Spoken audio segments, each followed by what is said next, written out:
আর রিজিকের সর্বোত্তম স্তর হচ্ছে পুণ্যবান জীবনসঙ্গী এবং নেককার সন্তান, ফায়াস ওয়াইফ অ্যান্ড চিলড্রেন। সুবহানাল্লাহ ওয়া বিহামদিহি।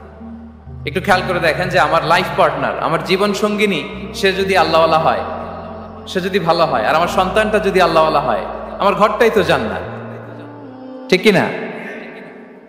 তো এটা হচ্ছে রিজিকের সর্বোত্তম স্তর। জীবন সঙ্গিনী সে যদি নেককার হয়, আল্লাহওয়ালা হয়, মুতিয়া কানিতা সে যদি হয়, আর আমার সন্তান, আমার চিলড্রেন, সেও যদি ফায়াস হয়, তাহলে আমার ঘরটাই হচ্ছে paradise, a piece of paradise in this দুনিয়া।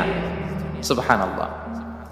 আমরা আম্মাজান খাদিজাতুল কুবরা আত-তাহিরা রাদিয়াল্লাহু তাআলা আনহা, ওনার কথা জানি যে বিষ্ণু ঈসা ইসলামের স্ত্রী আমাদের আম্মাজান রাসূলুল্লাহ সাল্লাল্লাহু আলাইহি ওয়াসাল্লামকে বড্ড ভালোবাসতেন, আগলে রাখতেন, সব সময় মেন্টালি সাপোর্ট দিতেন, ফিনান্সিয়ালিও সাপোর্ট দিতেন। বিষ্ণু ঈসা ইসলামকে আম্মাজান খাদিজা এতই ভালোবাসতেন, বিষ্ণু ঈসা ইসলাম বলতেন রুজিকতু হুব্বাহা, আমি খাদিজার ভালোবাসাকে রিজিক হিসেবে পেয়েছি। সুবহানাল্লাহ। রাসূল সাল্লাল্লাহু আলাইহি ওয়াসাল্লাম এই শব্দটা ইউজ করেছেন, রিজিক, রুজিকতু হুব্বাহা। এবং তিনি দোয়া করার সময় বলতেন, আল্লাহ, কিয়ামতের সে বিভীষিকাময় দিনে, যেদিন বন্ধু বন্ধুকে চিনবে না, স্বামী স্ত্রীকে চিনবে না, বাবা সন্তানকে চিনবে না, পীর সাহেব মুরিদকে চিনবে না, নেতা কর্মীকে চিনবে না, ভাই বোনকে চিনবে না, সেই কঠিন মুহূর্তে আল্লাহ, আমি আমার খাদিজাকে যেন ভুলে না যাই। রুজিকতু হুব্বাহা, খাদিজার প্রতি ভালোবাসা আল্লাহ তাআলা আমার হৃদয়ে রিজিক হিসেবে দিয়েছে। তাহলে রিজিকের সর্বোত্তম স্তর হচ্ছে পুণ্যবান স্ত্রী, নেককার সন্তান। আর রিজিকের পরিপূর্ণ স্তর হচ্ছে মহান আল্লাহ তাআলার সন্তুষ্টি। রিজকের পরিপূর্ণ স্তর যেটা, সেটা হচ্ছে রিদাল্লাহ, আল্লাহ তাআলার সন্তুষ্টি। আমার আল্লাহ যদি আমার উপর সন্তুষ্ট হয়ে যায়, আমাদের আর কিছু লাগে? আর কিছু লাগবে?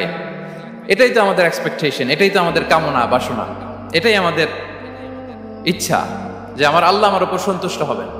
এটা হচ্ছে পরিপূর্ণ স্তর রিজিকের। এটা যে পায়, তার আর কিছু লাগে না। এবং এটা মানুষ নিশ্চিত হতে পারে যখন সে দুনিয়ার জীবনকে শেষ করে আলামুল বারজাখের দিকে যেতে শুরু করে। তখন তাকে বলা হয়, ইয়া আইয়াতুহান নাফসুল মুতমাইন্নাহ ইরজিই ইলা রাব্বিকি রাদিয়াতাম মারদিয়া ফাদখুলি ফি ইবাদি ওয়াদখুলি জান্নাতি। হে প্রশান্ত আত্মা, হে প্রশান্ত আত্মা, প্রবেশ করো, তোমার রবের দিকে চলে এসো, সন্তুষ্ট চিত্তে, সন্তোষ ভাজন হয়ে আমার কাছে এসো, আমার জান্নাতে প্রবেশ করো। সুবহানাল্লাহি ওয়া বিহামদিহি। এই দুনিয়া ছেড়ে যখন আমরা যাব, তখন যদি এই অ্যানাউন্সমেন্টটা আমার জন্য দেয়া হয়, আমার আর কিছু চাওয়ার পাওয়ার আছে? প্রিয় ভাই এবং বোনেরা বলেন, এই আল্লাহর সন্তুষ্টির ঘোষণা যদি আমি এই পৃথিবী থেকে বিদায় লগ্নে পেয়ে যাই, আমাদের আর কিছু চাওয়া পাওয়ার আছে? ইয়া আইয়াতুহান নাফসুল মুতমাইন্নাহ ইরজিই ইলা রাব্বিকি রাদিয়াতাম মারদিয়া। আমরা কিছুদিন আগে আমাদের সকলের প্রিয় আল্লামা দেলোয়ার হোসেন সাঈদী রাহিমাহুল্লাহ নওয়ারাল্লাহু মারকাদাহু ওয়া জাআলাল ফিরদাউস মাসওয়াহু, ওনাকে আমরা হারিয়েছি। আমি যখন ওনার শোক বার্তা নিয়ে ফেসবুকে স্ট্যাটাস লিখি, কমেন্টে আমি এই আয়াতটা লিখেছিলাম। আমি খুঁজে পাচ্ছি না যে আমি কি দিয়ে এটার উপমা দিব, কি দিয়ে ওনার বিদায়ের উপমা আমি জানাবো। আমি খুঁজে পাচ্ছিলাম না কোনো আয়াত। তখন এই আয়াতটা লিখে আমি উপমা দিয়েছি। আল্লাহু আকবার। গোটা বিশ্বের মানুষ কেঁদেছে, গোটা বিশ্বের মানুষ গায়বানা জানাজা পড়েছে, গোটা বিশ্বের মানুষ ওনাকে অশ্রুসিক্ত বিদায় দিয়েছে। From north to the south, from east to the west, the entire globe, মিন মাশারিকিল আরদি ইলা মাগারিবিহা, অশ্রুসিক্ত বিদায় তিনি পেয়েছেন। এটাই আল্লাহ তাআলার সন্তুষ্টির একটা জলজ্যান্ত নমুনা। জোরে বলেন ঠিক কিনা? এর চেয়ে জলজ্যান্ত নমুনা আমার জীবদ্দশা আমি দেখিনি। এত মানুষের কান্না, কাবার গিলাফ ধরে কান্না,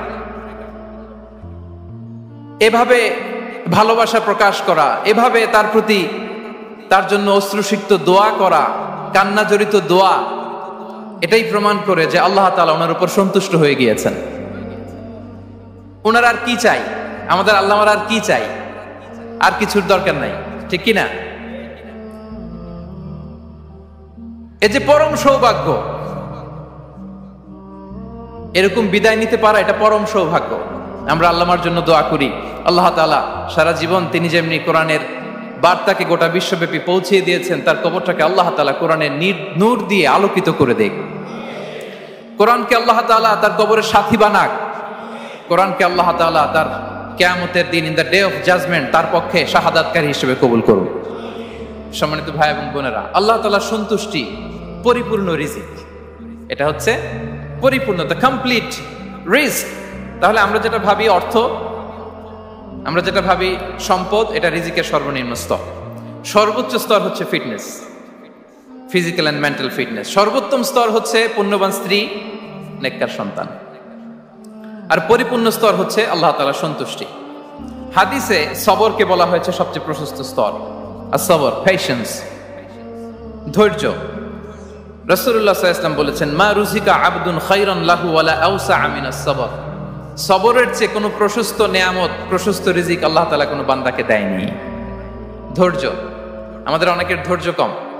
আপনাদের কি অবস্থা? ধৈর্য আছে তো? হ্যাঁ, সবার ধৈর্য আছে না? আপনাদের দেখেই বোঝা যাচ্ছে মাশাআল্লাহ, খুব ধৈর্যের সাথে আপনারা একেবারে শেষ সময় পর্যন্ত আছেন। তো এই ধৈর্যের প্র্যাকটিসটা আমাদের করতে হবে। আমরা যেন অস্থির না হয়ে যাই, আমরা যেন আতঙ্কিত না হই, আমরা যেন প্রশান্ত থাকি, আমরা যেন ধৈর্যের প্র্যাকটিস করি। বিশেষ করে আমাদের সন্তানদের এটা শেখাতে হবে, কারণ ধৈর্য এটা এমন একটা গাছ যে গাছে সারা গায়ে কাটা, কিন্তু এর ফলটা বড় মিষ্টি।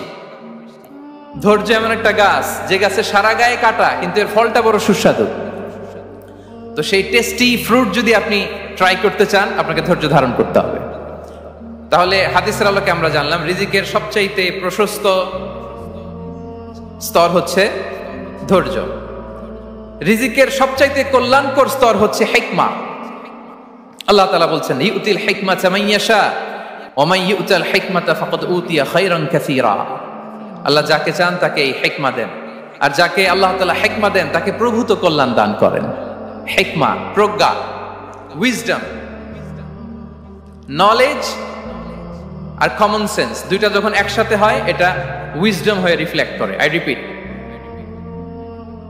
জ্ঞান এবং আকল, নলেজ আর কমন সেন্স, দুইটা যখন একসাথে হয় ওটা হয়ে যায় উইজডম বা প্রজ্ঞা। কখন কোথায় বলতে হয়, কেমন ভাবে বলতে হয়, কি করে বলতে হয়, কখন কি করতে হয়, কতটুকু করতে হয়, কোথায় যে থামতে হয়, এটা জানার নাম হচ্ছে হিকমা। আর হিকমা হচ্ছে সবচাইতে কল্যাণকর রিস্ক। সম্মানিত সুধী, এটা হচ্ছে আমার introductory discussion. The concept of রিস্কের ব্যাপারে এখন মোটামুটি আমাদের একটা আইডিয়া ক্লিয়ার হয়েছে না? রিস্ক কি, কত ধরনের হতে পারে, রিস্কের সবচেয়ে নিম্ন স্তর কি, সর্বোচ্চ স্তর কি, সবচেয়ে প্রশস্ত স্তর কোনটা, সর্বশ্রেষ্ঠ স্তর কোনটা, সবচেয়ে কল্যাণকর স্তর কোনটা। এ পর্যায়ে আমরা জানবো যে এই রিজিকের বন্দোবস্ত কে করেন। কে করেন বলেন তো দেখি? এই রিজিকের বন্দোবস্ত একচ্ছত্রভাবে আল্লাহ তাআলা এটা নিয়ন্ত্রণ করেন। তিনি রিজিকের মহাব্যবস্থাপক। যে আয়াত দিয়ে আমি শুরু করেছি প্রিয় ভাই এবং বোনেরা, ওমা মিন দাব্বাতিন ফিল আরদি ইল্লা আলাল্লাহি রিজকুহা ওয়া ইয়ালামু মুস্তাকাররাহা ওয়া মুস্তাওদাআহা কুল্লুন ফি কিতাবিম মুবিন। ভূপৃষ্ঠে বিচরণশীল যত প্রাণী আছে, এই সবগুলো প্রাণীর রিজিকের ব্যবস্থাপনা আল্লাহ তাআলা নিজ কুদরতে করেন, এবং এই প্রত্যেকটা প্রাণীর স্থায়ী অস্থায়ী নিবাস সম্পর্কে, অবস্থান সম্পর্কে তিনি জানেন। এখানে যদিও ফিল আরদি বলা হয়েছে, বস্তুত জলে, স্থলে, বায়ুমণ্ডলে যত লিভিং ক্রিয়েচার আছে, সব লিভিং ক্রিয়েচারের রিজিকের বন্দোবস্ত করেন কে? এজন্য তিনি হচ্ছেন রাজ্জাক। তিনি ওনার একটা নাম দিয়েছেন যে আমি হচ্ছি আর রাজ্জাক, ইন্নাল্লাহা হুয়ার রাজ্জাকু যুল কুওয়াতিল মাতিন। নিশ্চয় আল্লাহ তাআলা তিনি হচ্ছেন আর রাজ্জাক, তিনি রিজিকের ব্যবস্থাপক। যে কেউ রাজ্জাক হতে পারে না, চাইলে রাজ্জাক হওয়া যায় না। রাজ্জাক একজন, তিনি কে? আল্লাহ। রিজিকের রেসপন্সিবিলিটি আল্লাহ, রিজিক নিয়ে চিন্তা আল্লাহর। তো আল্লাহর চিন্তা আমি করলে হবে? বলেন, যেটার দায়িত্ব আল্লাহ, যে রেসপন্সিবিলিটি আল্লাহর, ওই রেসপন্সিবিলিটি আমি নিলে হবে? হবে না। তাহলে আল্লাহ তাআলা নিজেকে আর রাজ্জাক বলে কোরআনে আমাদের সামনে উপস্থাপন করেছেন। রাজ্জাকের তিনটা বৈশিষ্ট্য আছে। যেই সত্তার মধ্যে তিনটা বৈশিষ্ট্য খুঁজে পাওয়া যায় তিনি হচ্ছেন Ar Razzaq, the provider, the sustainer. Ar Razzaq কোন সেই তিন গুণ? এক নম্বর গুণ হচ্ছে নো ডেফিসিয়েন্সি, তার কোনো অভাব থাকবে না।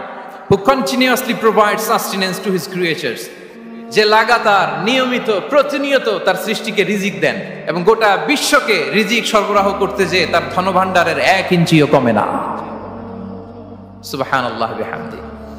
এই যে সাইয়েদনা আদম আলাইহিস সালাম থেকে শুরু করে আপ আনটিল নাও গোটা বিশ্বের সবগুলো মানুষকে, জিন জাতিকে, পক্ষীকুল, সাগরের অতল গহ্বরে দ্য ব্লু ওয়েল, নীল তিমিগুলোকে, বিশাল মাছগুলোকে, এই সব কিছুকে যে আল্লাহ তাআলা রিজিক সরবরাহ করছেন, আল্লাহর যে ধনভাণ্ডার একটু কমে আসার কথা না এতদিনে? কি বলেন? এত হাজার হাজার বছর রিজিক দেওয়ার পরও তার ধনভাণ্ডার কমে নাই? না। আল্লাহ বলে তোমাদের যার যা লাগবে, যার যা চাহিদা, যার যেটা দরকার সবও যদি দিয়ে দেয়, আমি আল্লাহর ধনভাণ্ডারের 1 ইঞ্চিও কমবে না। আর Razzak যুল কুওয়াতিল মাতিন, the provider, the sustainer. তাহলে রাজ্জাক হতে হলে ওই সত্তার 3টা গুণ লাগে। এক হচ্ছে নো ডেফিসিয়েন্সি, তার কোনো ঘাটতি থাকতে পারবে না। 2 নম্বর কোয়ালিটি হচ্ছে নেভার ফরগেটফুল, তিনি ভুলতে পারবেন না। Who never forget the needs of his creation, তার সৃষ্টির কোথায় কার কখন কোনটা লাগে এটা ভুলে গেলে চলবে না। ধরেন তিনি নর্থ আমেরিকাতে, এখানে কানাডায় যারা আছে, আমেরিকাতে যারা আছে, তাদেরকে রিজিক দিচ্ছে। ওদিকে সাউথ আমেরিকাতে, ব্রাজিলে, আর্জেন্টিনার জঙ্গলে কিছু জনগোষ্ঠী রয়ে গেছে, এদের কথা আল্লাহ ভুলে গেছে। তারা বেঁচে থাকতে পারবে? আফ্রিকার জঙ্গলে যারা আছে তাদেরকেও যে রিজিক দিতে হবে, যখন যেটা লাগে সরবরাহ করতে হবে, এটা যদি আল্লাহ ভুলে যায় তোরা বাঁচবে? বলেন। তাহলে যিনি আর রাজ্জাক, তিনি হচ্ছেন নেভার ফরগেটফুল, কখনো তার সৃষ্টির কখন কি লাগে এটা কখনো তিনি ভুলতে পারবেন না। আল্লাহ তাআলা ভুলেন না, তিনি ভুলেন না, তিনি সব খেয়াল রাখেন। যখন যার যেটা যতটুকু দরকার তখন তাকে ততটুকু যিনি দেন তার নাম হচ্ছে রাজ্জাক। রাজ্জাক হতে গেলে যেই কোয়ালিটি লাগে তার 3 নম্বর কোয়ালিটি হচ্ছে কম্প্যাশনেট। কম্প্যাশনেট, দয়ালু, অনেক বেশি দয়ালু, এত বেশি দয়ালু যে তার বিরোধিতা করলেও তাকে রিজিক দেয়া থেকে তিনি বঞ্চিত করেন না। His disobedience affects the risk but not stop the risk. আপনি যদি আল্লাহর অবাধ্য হন, আপনার রিজিকের বারাকা হয়তো কমে যাবে কিন্তু রিজিক বন্ধ হবে না। যে গোটা বিশ্বে যারা অবিশ্বাসী আছে, যারা নাস্তিক আছে, যারা আল্লাহদ্রোহী আছে, তারা কি খেয়ে পরে বেঁচে নাই? বলেন, তাদেরকে কি আল্লাহ তাআলা রিজিক দিচ্ছে না? এই তো সুবহানাল্লাহ। কম্প্যাশনেট, এত দয়ালু, তার যারা বিরোধী, তাকে যারা গালি দেয়, তাকে যারা বিশ্বাস করে না, তাকে যারা সেজদা দেয় না, তিনি তাদেরকেও খাওয়ায়, তিনি তাদেরকেও সুস্থ রাখে, তিনি তাদেরকেও হাত খুলে দান করে। আল্লাহু আকবার।